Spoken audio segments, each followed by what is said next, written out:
Patay isang senior citizen habang mahigit 20 ang sugatan matapos masalpok ng armored van ng isang modern jeepney sa Quezon City.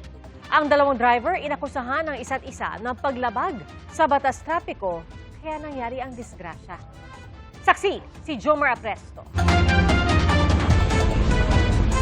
Pahirapan ang pagsagip sa isang lalaking nasa ilalim ng tumagilid na modern jeepney sa Quezon City. Isa siya sa mga sakay ng modern jeep na nadisgrasya sa Quezon Avenue mag-aalas 5 ng umaga. Agad din binigyan ng atensyong medikal ang mga pasaherong sugatan kabilang ang driver ng modern jeep.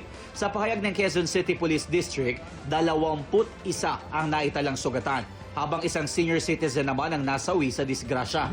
Sa CCTV ng MMDA, nakago pa ang traffic light kaya dire-diretso ang andar ng mga sasakyan sa bahagi ng Miriam Defensor Santiago Avenue. Pero dahan-dahang umabante sa intersection ang modern jeepney hanggang nasalpok ito ng armored van. Doon na tumagilid ang modern jeep. Kwento ng driver, bigla silang binangga ng armored van. Biting the red light yung armor eh. Ay nakago na kami. Kaya binangga niya kami sa kanang bahagi ng hulihan. Nagulat kami. Kitang-kita ko talaga. Ang parang tingin ko, akala ko nga, sa akin talaga babangga eh. Yung babae, kawawa, naawa ko sa kanya. Pero depensa ng driver ng armored van, ang paglabag ng modern jeepney sa batas trapiko ang ugat ng aksidente. Stop po talaga sila.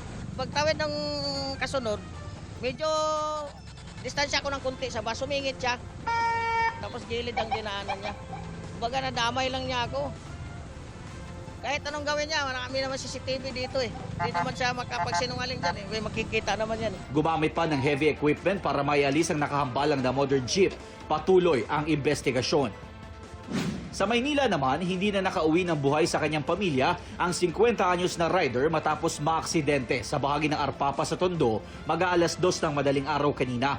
Dahil hindi nahagip ng CCTV, palaisipan pa rin ang eksaktong nangyari. Pero ayon sa barangay, nakita sa CCTV ng kabilang barangay ang rider ilang saglit bago ang disgrasya. Mga 1:45, tumawid po siya ng stoplight.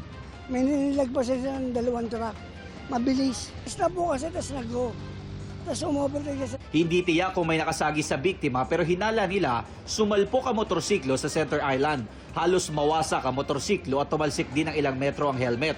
Tumangging humarap sa kamera ang byuda ng biktima pero aniya, nagpaalam kagabi ang mister na makikipag-inuman sa mga kaibigan sa Caloocan. Ayon naman sa kaibigan ng rider, sinubukan pa nilang pigilan ng pag-uwi ng biktima. Bago siya tumayo, yun yung cellphone niya, nag-picture-picture kami. Tapos sabi namin, baka hindi mo na kaya, huwag ka nang umuwi. O kaya uminom ka muna ng tubig, wag, sayang lang yung lasing ko pag uminom ako ng tubig. Ako si Jomar Apresto ang inyong saksi.